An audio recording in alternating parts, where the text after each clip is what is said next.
share all that because I think that the trouble is in the monotony of our lives, we have to seek it out. And when I look back in my life, man, like there are times where it just was effortless. Like when we weren't tied to things. Like I did do a 2-week trip out in Wyoming, and I lived in Glacier National Park for some time. And there's this adventure of like, I didn't have to think about anybody. I didn't have to do anything, but it's now like, how do I do that within the midst of responsibility? I was actually going to say I like the map. Do you? I like the addition of the map. The map. That's from a movie. Well, I mean, it's originally books. Dora. Obviously. Yeah. Oh, that thing. That's from Lord of the Rings. Yeah. That's not Dora. Ruin. Yeah. Dundian. Celebrimbor. So you know Lord of the Rings better than both of us. I was gonna say. I was like, you started saying things that were like, freak. No, I'm a Lord of the Rings. It's not a bad thing to be a fan. I'm part elf. Okay. How you feel about that? What movie? Talking to you. Down barrel. There it is. Yeah, what movies am I thinking? Yeah, you were asking. Dude. I interrupted you. Yeah, no, I'm a big movie guy recently. Like, I like movies. Okay. You know what I mean? Tell me about So I'll give you the last couple movies I watched, and I'll tell you the movie that I'm like I'm on right now. Okay. So Whitney and I, we watched Ocean. You know, watching the Ocean's movies. Such great movies. Okay, so we watched Ocean's 13 the other night. Oh. Freaking awesome. Rest in peace. Yeah, Can we just a RIP. moment of silence for Bernie Mac? Bernie Mac. He is a funny man. Yep. So watched the Ocean's 13 movie the other night. Yeah. He is dead. He's still laughing from his grave though. Okay. Oceans. Oceans. You were saying Oceans. But the movie that I'm really on right now, like there's only one other movie that I've watched like 4 or 5 times. Like I've watched this movie 4 or 5 times in the last like couple weeks. Miss Congeniality? No, Twisters.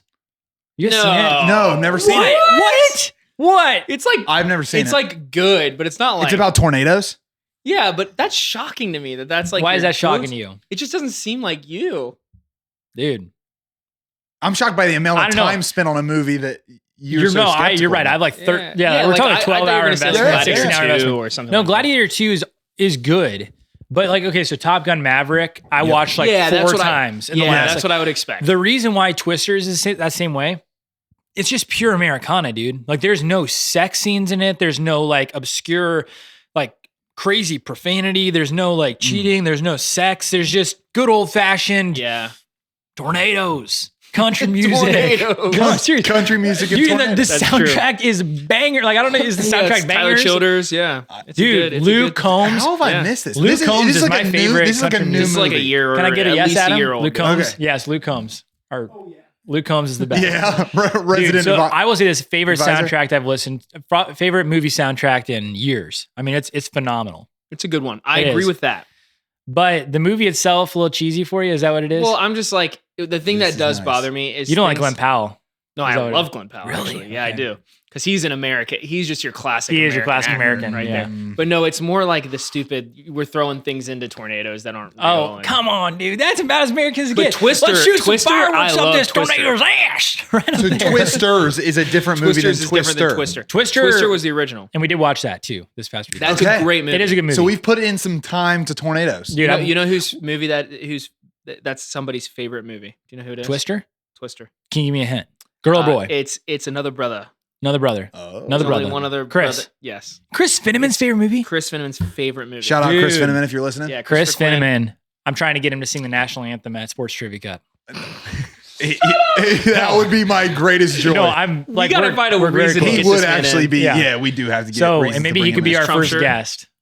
That's not a Just bad saying. idea. Okay, so He would throw everything. anyway, so Tornadoes, Twisters, real good soundtrack, really good movie. Yeah. Yeah. I haven't watched movies a lot in like the last 5 years, so I need to get back on the train. Yeah, I was into movies a lot You're a in busy college. Yeah, in the last couple of years. Yeah, I would say like half decade, because I feel like every time I'm at a conversation like this, I'm like, I'm so extroverted that I want to be in this conversation. I have no idea what this one's about. It came out in 2020. He said it came that's out. just a random picture of trees. He had it up there. It came out in 2024. Okay. Got a 75% on Rotten Tomatoes, which is solid pretty good for Rotten Tomatoes. There's a little bit of cheesy acting in it, but it's worth the watch. This is what I was I going would to say. say it's worth the watch. This is what I was going to say. Okay. Is the reason I probably like it is because I feel like a slave who's been set free. Okay, so like free Interesting. at last, free at last. Thank God Almighty, free at last. All right, No, so dude, hear me out here. I have been afraid, crazy afraid of storms my whole life. Me too, dude. Dude, hate storms. Like the moment that I get like a severe thunderstorm watch, I'm like, get downstairs right now. hit the deck. No, but like in tornadoes, man, I'm like, tornado watch, tornado warning. I'm like, it's gonna hit me. Like it's coming for me. And I was like on the fence about watching this movie for a while, and Whitney was like, we've got to watch it. Like we can watch 10 minutes of it, and if it's too scary for you, we can turn it off. Because she knows I hate tornadoes. So we watched this movie, and I'm like, oh, this is freaking awesome. Like just right watching in it. And I'm just like, and then I start logic, right? You fight emotion with logic sometimes. Yes. My emotions are saying you're gonna die by a tornado. My logic is saying I'm gonna be fine. Yeah. And so anyway, I think just after watching that movie, I really like last week we had some pretty severe weather and Oh No, my that's- gosh, we got whacked. That's I figured that had something to do with no, it. so I watched it We had to go before. in the basement. And then after though, dude, I was like, I slept like a baby that night. That's Like amazing. seriously, I didn't even go downstairs into the basement. Hey, that's a That was win. great. Yeah, that's dude. a big win. So I'm not afraid. You I hear So me? you were saying- I'm not afraid no Yeah, more. you were saying I've he been felt- delivered. He said he was a slave to fear, just to clarify the just slavery so comment. we're all, Okay, I did think about clear. that for a good 10 seconds before saying anything. And I said, you know what? Worth the risk if someone 'cause calls I'm me not a racist. slave anymore. playing it out there. Well, I being from Southern Ohio, there's not a lot of tornado activity. No, too much hill country. That's so interesting. Because the Hills. hills and just like weather patterns don't hit it in that way. I did, however, in college go and help like rebuild a little bit in Mississippi after a tornado. It is crazy though, like the destruction on the path of a tornado. Oh, yeah. Like if you get a serious one that touches down, like you can just Yeah. see it. Like it looks like a river. Like you can just see the path. Yeah, they're Oh, no it's joke. insane. They ain't no It's joke, insane. that's for It's sure. insane. It's insane. You know, my favorite movie quote ever is, "Don't mess with me, bitch. I'm dangerous." that's your favorite movie quote ever? Yeah. Like of all time? Do you know that movie? No, do you know? No, of course not. The movie of my life, biatch. Why are you looking at me It's right the now? movie of my life. Is this real? Is this That's a real real. movie? So why'd you have to do it in a kid voice then? Well, I was trying. Don't mess with me. I don't know. what I was was, that? What I was just trying to. Yeah, you just Don't mess with me, bitch. Yeah. I'm dangerous. That- No, That's you're, your- you're looking at me. that's You're not his looking at mantra. him when you say it. I don't know. I feel what- most I don't threatened know by what you. you're trying to say. That's how I understand. it's because you've been really Yeah, aggressive at the it's table either now. you feel like you can say it to me, which is a problem, or you feel like I'm the most intimidating, and now that's what I'll take. That's what I'll take. Well, this has been a joy. I think. No, I'm kidding. I do like the map. I don't like tornadoes. I would like a movie about your life. It might get me back on the movie wagon if we had it. And if that was the quote, I think I could put it on my X bio, and make it like, I think I might put Do you it have on an my X? Instagram. yeah. Account? No way. Can you put that on there for this week? Please, just do appease me. Oh wait, but while we're Don't at mess it, with if Elon Musk's tuning in, can we have X with expressions and just get rid of Twitter and tweets altogether? So on X you have Too many expressions. syllables. Is that too many? Good idea though. Yeah. Yep. I Thought really I'd shut thought it down right away. Yeah, I really thought I had something there. Too many syllables. On that note, Sam, Let's do it. we're talking about stuff today. We are. Wait, can we Yeah. really quickly just make predictions on national championship game? Oh yeah, Taking like this. Clemson in 5. If you're watching this later, Oh, no, this sorry. was, Houston. this was filmed got a problem. the day of the Houston, college we got a basketball problem. national championship. So we don't know who wins, even if you're listening afterwards. Who's Houston playing? Florida. Gators in town. I got Houston. Got to take defense. Taking them So Gotta take defense. I want Houston to win deeply. Florida's going to win. down. They're too big, and Clayton is too clutch. He's way too clutch. He's good. So Florida's going to win, but I deeply hope I'm wrong. I'm going to be rooting for Houston all night. Yeah, I like that. cool. You have a take? He said Houston. I said He said Houston, we got a He said problem. Clemson, and then he's. I will be honest. If I do hope that the Spurs get one of the top 2 picks, because if you add either of who are probably going to be the top 2 picks in the draft Coop, to Flag. Wemby and to Chris Paul, Wemby's. I don't think Wemby's coming back, dude. Is you he get injured? blood clot or something, right? Yeah, I think his career's over. Oh, shoot. That Bold- makes me bold very prediction. sad because Yeah. he's a baller. He is a baller. Sam, you So got we're stuff just for doing us. it. Okay, so Yeah, I think. Yeah, let's do it. So today's topic is going to be around this idea of being adventurous. Okay, so I think that there is a reality that men were made for adventure. And so there's this podcast episode that's been thrown around between several men that I know, but particularly the three of us have been texting about it. So Pints with Aquinas, nice job, Matt Frad. Yeah, great work. They recently did an episode with John Elderidge, who, if you're not familiar with the work of John Elderidge, he is an amazing, prolific author and men's influencer. So he truly has written, While That Heart's been probably sold over 1 million copies, translated in several different languages. It's an incredible book. But during this podcast interview, it's like a 3-hour conversation between Matt and John Elderidge. Though this idea was being brought up that I really want to kind of zero in on, and it's this idea of the adventure that men were made for, right? And so I think it's kind of cool because it actually tied into, whether they said his name or not, it tied into our episode a couple ones ago about can't remember the dude's name. What's his name? Most Googled man on earth. Andrew Tate. Andrew Tate.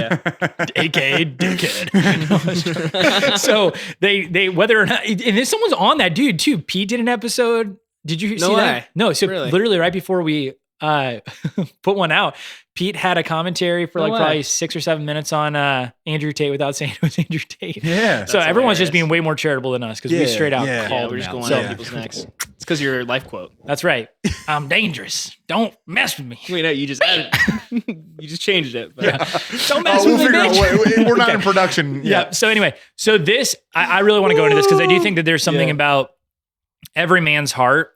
There's something that speaks to adventure. And I think for us, I think we'd believe that that's the way that men are created, right? So men, in the book of Genesis, God creates man, he breathes into his lungs, and he speaks these commands of to till and to keep the garden, to take the earth and to subdue it. And there's this true commission of being able to go into the garden and to be able to protect it, to guard it, to explore it, to create within it. And there's something about that within a man's heart that when it's deprived, I believe that we look for adventure in wrong ways. So I think that where I kind of want to go at this is from a lens of redeeming this quality within men, because in our culture today, when this adventurous heart isn't called forth in an appropriate way, what we find, I think, is idleness is bred in the heart of men. And when idleness, we know that the adage of idleness is the devil's playground, that men start to just cause trouble, right? So whether it's like getting addicted to gambling or drugs or just living a boring life too. Like I think how many guys do we know that have low testosterone, that all they do is sit on their asses and watch TV and eat potato chips and don't do anything of meaningful contribution with their life? And there's these things that happens when this isn't fulfilled in our life. We actually don't reach the peak of who we're called to be. And when we see moments throughout life, throughout history, where this is tapped into, the response in a man's heart's overwhelming. Like I think of, there was this religious community called the White Fathers, and they did missions in Africa. And the founder, his name is Father Levigerie. And he would, these missions were so dangerous that men were coming to him in flocks, because what he would do is he'd interview them, he'd accept them into his religious community, and then he would hand them a card that said accepted for martyrdom. And it was just like this, oh crap, like there's something like there's some real gravitas to what I'm about to go do. It's like what I could go do is actually going to lay my life down for something, or the whole Ernest Shackleton thing, right? Like the expedition to the North Pole. Yeah, men wanted. And it's like lines miles long for this small expedition of dangerous proportions. And so I think that's kind of where I want to start us today, is to just really kind of linger around this idea of this unmet desire in men's hearts today for adventure, and how do we tap into that? How do we give men this calling forth, if you will, of the adventurous heart that we were made for? Yeah. Redeeming adventure is something that you can only understand once you have seen adventure from the lens that it's presented to now. Like adventure almost now is defined as that which like you have to travel to find, or that which, like, you see like different people, like the way they're filling in adventure is I'm going to gain a plethora of experiences rather than like the type of experience I'm going to engage in and why. So when I think adventure, like when, I don't know, I've been thinking in my life, like when was the last time I did something where I wasn't guaranteed a comfortable outcome? And that can happen when you're traveling. That can happen in other externalities. But I think a lot of times we travel and we want to get like the picture to post on Instagram about how cool we are for traveling there. Yeah. Or like we want to get to the summit of the mountain because then I can tell everybody else I got there and you didn't. Yeah. Or I want to go to the depths of the Grand Canyon because I want to get a picture that says I went down here and you didn't. Instead of like, I want to engage a journey here that is going to test me and my limits, that's going to have a risk of failure. Yeah. And I think the best adventures are the ones where there are moments of failure. And then you kind of like have to course correct or you have to like go a different direction on. So I think, again, if we're redeeming it, understanding what it has become and what it was made to be, I think what it's become is something that I do to show other people about, as long as I'm guaranteed comfort on the other end, or applause or whatever. Yeah. Whereas on the like original definition of it, it seems like it had something about it that entailed risk or like uncertainty, something like that. Yeah, and it's kind of curious too, because I think we just like, I was thinking about this while driving today. And maybe you guys can resonate with this, but in most of them, I mean, we reach a wide audience in this podcast of men who are my dad's age, right? Like 50, 60 years old. We reach some men that are young men, not tethered to much, right? And I think it's beautiful, the expression of a man's life. And I think even in John Eldridge's book, Wild at Heart, he talks about that a lot of like being the shepherd, being the cowboy, being the king, being the sage. Like there's these progressions of a man's life. But you're not supposed to lose them, right? There's this being the king, you're not supposed to lose the shepherd's heart. You're not supposed to lose the cowboy nature that you have. But I think, at least for me, and this is just me speaking from personal experience, and maybe this resonates with some of the guys that are listening, is I have to be intentional about seeking adventure out, because if not, my day can just be so monotonous, rehearsed, right? And I was driving this morning, and man, I was like thinking about it was actually no, it was. I'll share the experience of me driving, because it was like I was thinking about this. I'm like, man, my days are so boring sometimes. Like I wake up, I meditate and pray, I drink my coffee, I get my kids ready, I eat my breakfast, I drive to work, I do my work, I go work out, I eat dinner, I put kids to bed, and then I sleep and I do it again. You know, it's like, there's not really like, unless I seek it out, nothing really crazy happens. And so bear with me, because this sounds kind of maybe borderline stupid, but I was driving to work today, and where I live, I'm kind of in the country and I have to go over these hills and stuff. And I'm like, man, what if I just imagine myself as like a knight right now? And I was like galloping on this horse. And so I was sitting in the car with me being quiet, and I was just like driving over these hills, and I was like imagining Monty Python on the Holy Grail. That is one. Yeah. And so I'm like imagining myself as like, and it actually set the morning part of my day up a little different than if I would have just kind of came into it as just this passive participation throughout the day, but kind of actively engaging my imagination as like, okay, there are parts of my day that just, I can't hop on a plane right now and go to 2 weeks in Montana and live on a dude ranch. Like I just can't, but I can engage my imagination. I can engage my day in a way where perhaps it gives me a little bit more adventure. And so I share all that because I think that the trouble is, in the monotony of our lives, we have to seek it out. And when I look back in my life, man, like there are times where it just was effortless. Like when we weren't tied to things. Like I did do a 2-week trip out in Wyoming, and I lived in Glacier National Park for some time. And there's this adventure of like, I didn't have to think about anybody. I didn't have to do anything, but it's now like, how do I do that within the midst of responsibility? Does that make sense? No, totally. Like resonate with you guys at all? Well, I think that's the question I was going to ask is because even this idea of redeeming adventure, what's the word we used? Was that what we used? Redeeming adventure. Yeah. So even in this idea of redeeming adventure, I'm kind of like, honestly, I was trying to think like, what adventures are there to take? Yeah. Period. Because like, our whole society has been, in our time in history, our whole society is a constant movement towards comfort.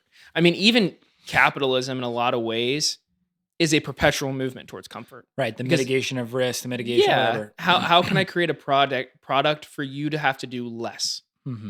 Right? That's for you to have to move less, for you don't have to go to Blockbuster anymore. You have Netflix. Yeah. You don't have to, like everything is about how do I really not move? How do I not move and just kind of be constantly inundated with everything that's coming to me at the easiest possible way. Yeah. Right. And so I think in this time, Sam, you hit on it really well. It's less about doing something crazy, because oftentimes that's just, a lot of times that can just be stupidly irresponsible. And it actually is less adventurous. Like the people that do these things, sometimes I'm like, it's actually not that adventurous for you because you don't like have money in your bank account anyway. So like, it's not like, it's like people who give their money all the time, but don't have any organization with their finance. It's like, it's not really a gift for you because you're just disorganized anyways and chaotic. So you're actually, it's not as much of a gift for you because this is how you operate. It's more a gift if you steward your money and you're very, serious about making sure that you have enough money to do this, that, and the other, and then you give from that place, then it's a real gift. And I think the point I guess I'm trying to make here is that I know if I was listening to this right now, I'd be like, what am I supposed to do? Right? Like, what am I supposed to do? And I think, Sam, you hit it on the head because you're saying, you like not necessarily in you riding on as a knight horse into no name. work, but I think it's more like, no, the decisions you've made put you in the state of adventure, and now you have to actually, which is harder, stay in the game and remember that it is an adventure. Like the decisions that, Sam, I can look at your life, and Brad, I can look at your life and say, I know 10 decisions you made that would have been safer. Period. I know that. I know there are 10 decisions that you could have made that would not put you doing the work you're doing or working the way that you're working, right? And the fact that you've done that shows that you are already in the adventure, right? And now what it takes is this remembering, but also this just boring engagement. Like you said, it's boring, but that's a good thing because in order for you to actually accomplish the adventure in your life, you have to be boring. You have to be somebody that's actually going to engage the adventure every day. Like Sam, your life doesn't have to be, you don't have to go work out. That's a risk you're taking to put your body through something so you can be better on the other end, right? You didn't have to do the work you're doing. That's a risk you took so that because that was something you felt driven and called to do, right? And so I think that's what's really important is now you've been put into a place. I mean, heck, you go through, you go and talk to most people and they would say, Sam, you're X amount of years old. You have X amount of kids already. And how much money are you making? Is that the safe thing to do? Right? But no, you're waking up every day. You're working out. You are going to work. You're doing a work that if you did it somewhere else, you'd make more money, but you believe in the risk and the adventure that you've been called to now. And I think if you can, the problem oftentimes, I think there are a lot of young men out there who aren't stepping into risk. And they need to step into risk. But I think there are a lot of young men out there who stepped in, and men maybe that are a little older, that they've taken a risk and they've just forgotten they took it. And so they're no longer feeling like they're an adventure. They just feel like it's kind of like remind yourself of it. Yeah. Well, so it's a different angle, but that's kind of what came to mind because I'm like, I don't think you're wrong. Yeah, I don't know. That's no, I don't think you're wrong. I keep coming back to adventure requires uncertainty, and we just live in a world that's certain about everything. For sure. Like the reality is like even those boring parts of Sam's life, like you were saying, Noah, like really those are I'm trying to like parse it out because what I'm trying to say in that is like the reason they are is because your adventure with those uncertainties is in the long run. Like you're uncertain how Judah's going to turn out or what his life's going to look like. Right. You're uncertain of what Leo's going to turn out to be and like what his life's going to look like. Like that has within it just a longer time horizon. It's an adventure that spans a lifetime more than a weekend, you know? But what we can learn in the weekend is that uncertainty is really, really good for us to remain in, to not like cheapen the call by escaping to certainty, not lowering the bar so I can be certain I'll achieve it. Right. Yeah. Like that's where we can really find a life well lived. I've been thinking about my life in that sense of like, man, I'm so grateful for a call to mission where like a regular part of my life is offering like a faith that I've come to believe in that others don't believe in. And they might not accept me for it. Like one of the things I laugh about in being a missionary all the time is like, it's kind of complicated whenever you go like to family gatherings or even like gatherings with groups of friends from your past. and the normal conversations around like, how's work going? You know, like, it's like my entire job is actually oriented towards a mission and purpose that like I'm uncertain to whether or not you'll accept it. Yeah. Like, or you even believe it's real. Exactly. Yeah. Like, and I'm not guaranteed that. So even bringing it up, like, has risk built into it. So I think there's been a gratitude I've had for a life where it's like, man, my life feels like when I step into my call regularly, there's a good amount of uncertainty. And that's so good for me, because if I was certain of everything, I think I would fall more on the Andrew Tate spectrum, right? Like, I'm certain of everything. I'm certain that this is the right way to approach masculinity. I'm certain that like I'm right in this, and this. But instead it's like, hey, I've come to experience this and I believe it with all that I am. And I invite you into that too. And I have no idea how you're going to respond. Like, there's a real beauty to that we're losing in a world that only operates where convenience and surety reign. Well, and I think too, so I think that the two things we're looking at here is you can be a boring, safe person who has no testosterone, like you said, Sam, and like is just weak and constantly like just wrapped in bubble wrap, basically. And that's one end of the spectrum. The other end of the spectrum is just the organized idiot who we would all call risky, who is actually just afraid in a different way than this person is, because they're afraid that if they stay in it, it might not work. Right. And so that's kind of the their time horizon's always 3 days, exactly, not 30 years. Yeah. Cause you have this person who's afraid that if they step out, they're going to fail. And so they're so afraid of that they don't do anything. Then you have this person who does a billion things and can't stick with it because they're afraid of what happens when they stay in a place too long. Right. And so you have this, you have to draw the through line and say, what is the way to live? And I think we do just have to answer those two questions. What does it look like for me to take a risk if I'm a super safe person? And then what does it look like if I feel like I'm in my adventure, and how do I engage with that adventure?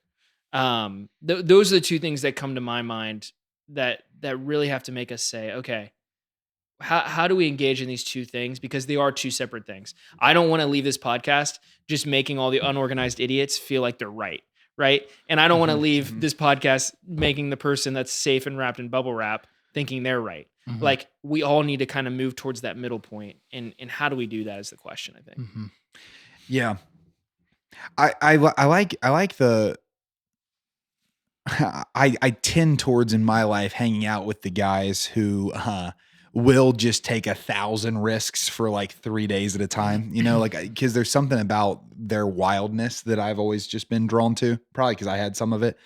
I think if I was speaking to that side of the ledger, my immediate like path to try to like, you know, welcome them into would be like, have you ever thought that like, I know that you're speaking about how flexible you are in your life and how you're open to all these things, but have you ever wondered if like you're actually just certain about uncertainty? Like you're just certain that the next weekend's going to be some different dopamine hit. Yep. You know, you're just certain that the next thing is going to be like so fun, and I'm going to be able to talk about that for a week until I do the next thing. I think what we're trying to get away from on both sides, and I'll just speak to this side of the ledger, is we're trying to get away from a predictable existence where all I'm doing is the thing that I am most comfortable doing. Like if I'm on this side of the ledger, it's like, hey, maybe settle into something. Maybe join a men's group that meets every 2 weeks and actually meet with them, and don't make excuses that you can't be there at a given time, you know, or maybe like enter into a relationship that's not a situationship where you actually like court a person. Like take that risk. Like, what would that look like? What would it look like for you not to have infinite options for a period of time while you're discerning something seriously? Like, I think there's just ways where instead of insulating yourself from like a fear of commitment and going into the story so you can be the center of things, if I'm on the side of the ledger that's like, I'm doing something different all the time, I'm unorganized or organized, like what can you commit to?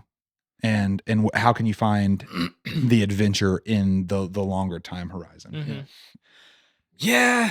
I think I want to just kind of pick on the dudes I would say the 98% of dudes that I know that are married, have children, living the 9 to 5, like it's truly a complacent. It can be a very easy place to be a complacent life. Okay, so I would think most of the people you guys are speaking of are like of the people that are highly risk inclined. They're doing the Instagram stories. They're traveling. They're doing all the fun stuff. Like I think of a few people that just have some disposable income and they're just using all their money there, or they don't have really any attachment. Like can you guys think of men, like, and I'm not no naming names or anything, but can you think of men who are married or have those responsibilities that tend to that category? Yeah.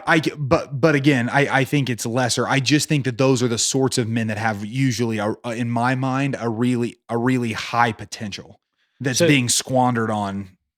Sure. Scatter shot, like a shotgun instead of a sniper. So I guess the reason I ask that question is because most of the men that I feel like I encounter that are, that I see at church on Sundays, that I know from various points of, community and such, I think there's a reality that most men just kind of live safe lives. And I just can't think of a single great man in history that was ever birthed from safety.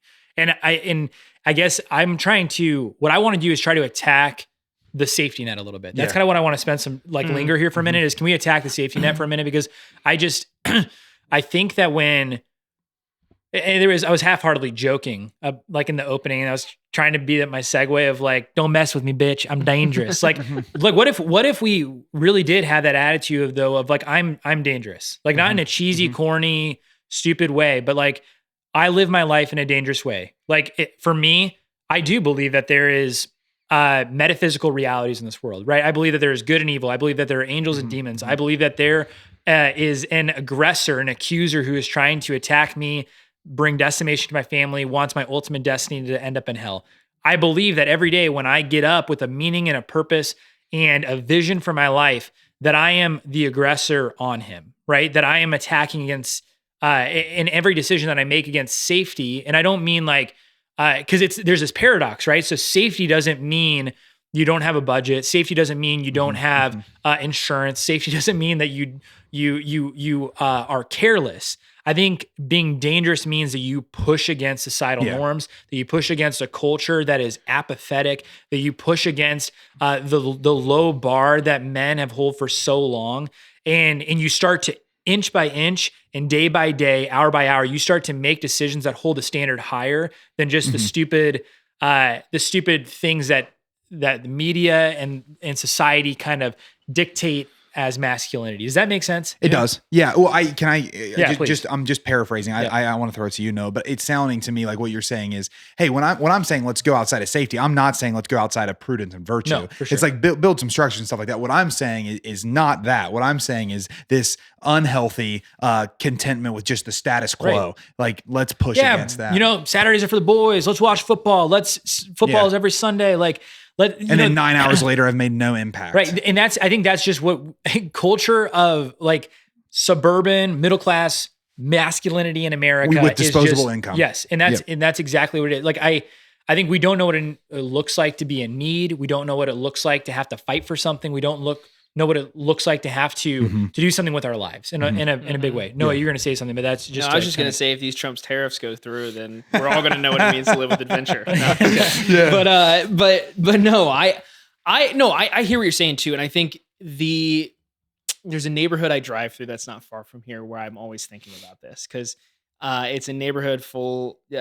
That's an assumption I'm making. Yeah, it's a stereotype, but I know someone who has some family in that neighborhood, and that's what they say about it.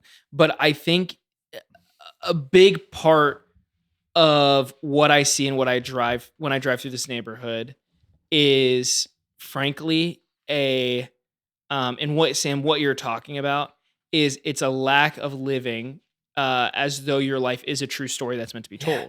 And I think that, like everything you just described there, Sam, simply put, for any person, no matter what they believe or who they are, you're living your life as a story. And I think that's like, you have one life. We have one life. Yeah. And I know people in my life, and there's somebody I can think of right now that's on my mind who I'm just like, they've kind of given up and they've kind of just let life kind of beat them up. And they've gone to the nearest thing that's going to provide the quickest amount of comfort as soon as possible.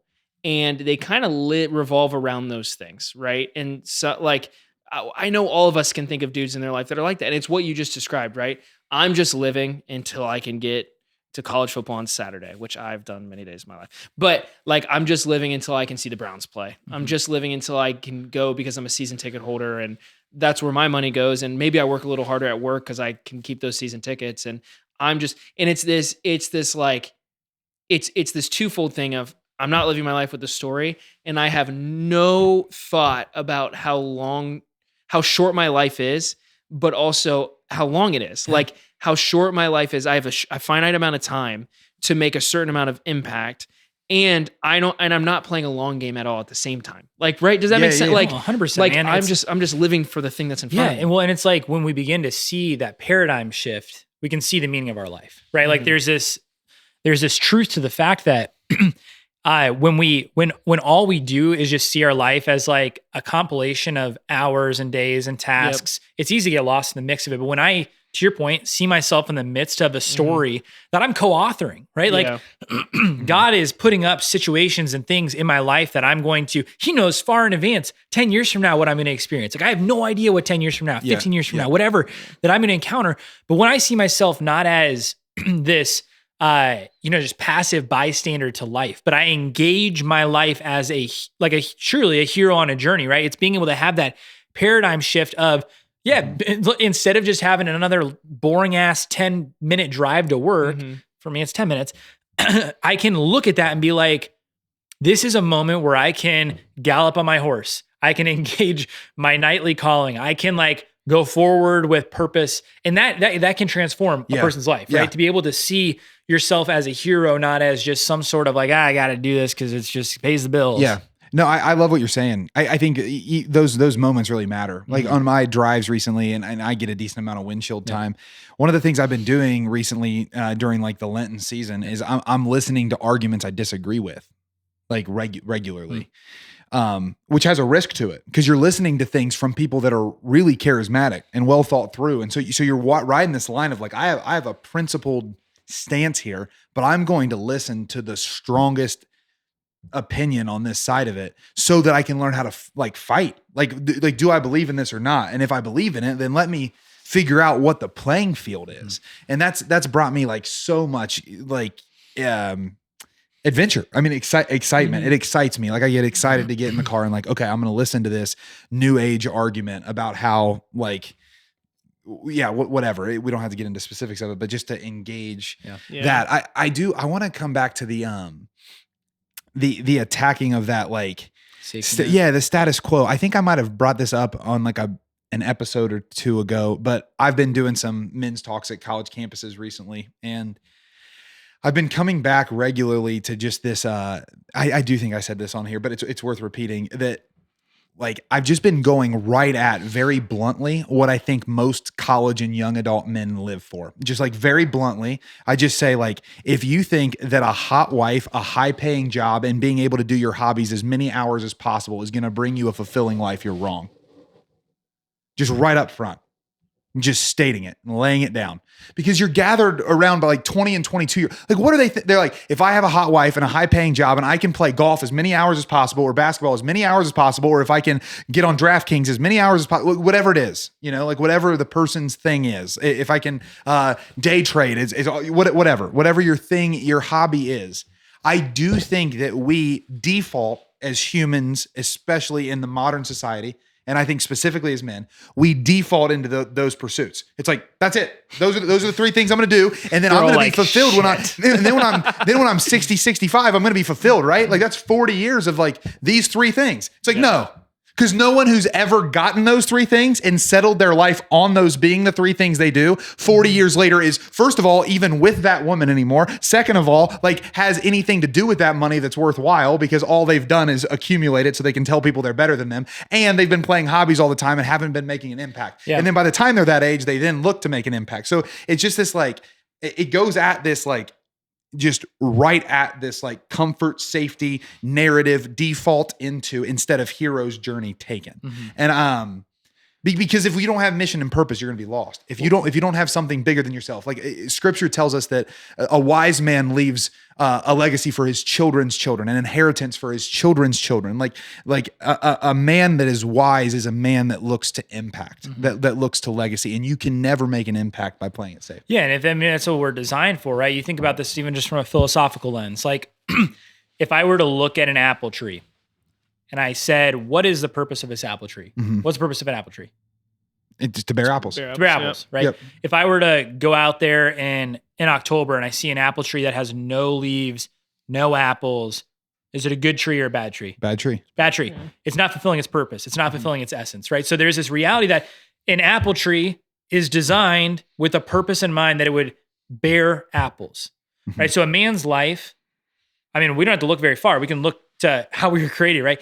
We were created to give of ourselves, right? Yeah. To give of ourselves in a way that is sacrificial. I mean, John Paul II talked about this of man does not find himself unless it is through a sincere gift of himself. So unless I give of myself, I don't actually find who I am or the fullest potential of who I am, right? So I think about my life in the lens of who are the people, you like in the introduction here, we talked about that, the calling forth, right? That idea of a man truly, it's so easy. And this is where it's like men that are out there that are just kind of doing life, like don't have a girlfriend, don't have anything serious going on in life. Like maybe you should start thinking seriously about what are some more weighty decisions in life I should pursue. Yeah. Like, is there a girl in your life? Responsibility I can shoulder. Yeah. Could you ask a girl out?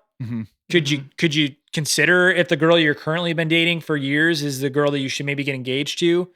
Could you, if you've been married for a few years, have children, could you entertain the idea of beginning to try for children? Like there is this reality of responsibility coming upon you and something is called forth, right? When I look across from my bride on May 11th, 2019, and I said, I, Sam, take you, Whitney, to be my beloved spouse, to have and to hold from this day forward, for better, for worse, for richer, for poor, in sickness, health, and health, till death do us part. I do. Like that calls something forth in me. Definitely. Right? It calls something forth in her that there's a responsibility of, wow, this is not just me anymore. Like this isn't just about me playing games. There's another person. It actually has very little to do with me anymore. Right. And I have invited someone else into this. And then when we come together and bam, now we've got 2 kids, third on the way. It's like there's something of a grave responsibility upon me that has to be called forth, because if I don't work, these kids don't have food. If I don't work, my wife can't stay at home anymore. And it's not about like just doing for people, but when we can look through the lens of our life as a meaningful contribution and a life laid down for other people, that's where you begin to tap into the whole idea of Father Levigerie and Ernest Shackleton, like that whole idea of, wow, maybe I don't have to go cast off my life and say, I need to go and do this crazy thing. No, it's like, dude, you can lay your life down here. Yeah, you know what a crazy thing is? Now. That hard thing that's been in front of you for 5 years. That's a hard thing. Absolutely. It's hard to wake up to your alarm when you haven't your whole life. It's hard to like, there are moments, and again, I know we had that conversation last time, so I'm not diminishing it. No, for sure. But it's like, you start with that, watch the big things that are granted to you. Like, yes, oh man, the moment you take the first swing, you learn how to fight. And then over time, you build up and you build up and you build up.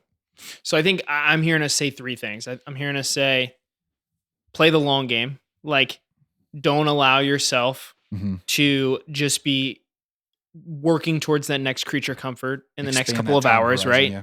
Waiting until you can get canes after work or wait, don't go after that. Like, play the long game. Look down the road, make a goal for your life, and envision yourself getting there every day that you have to make the decision to go against that creature comfort that's right in front of you. That's playing the long game. Seeing your life as a story, right? Like being able to look at your life and say, okay, this is something that it's not just the next thing. It's I am telling a story by the one life I've been given.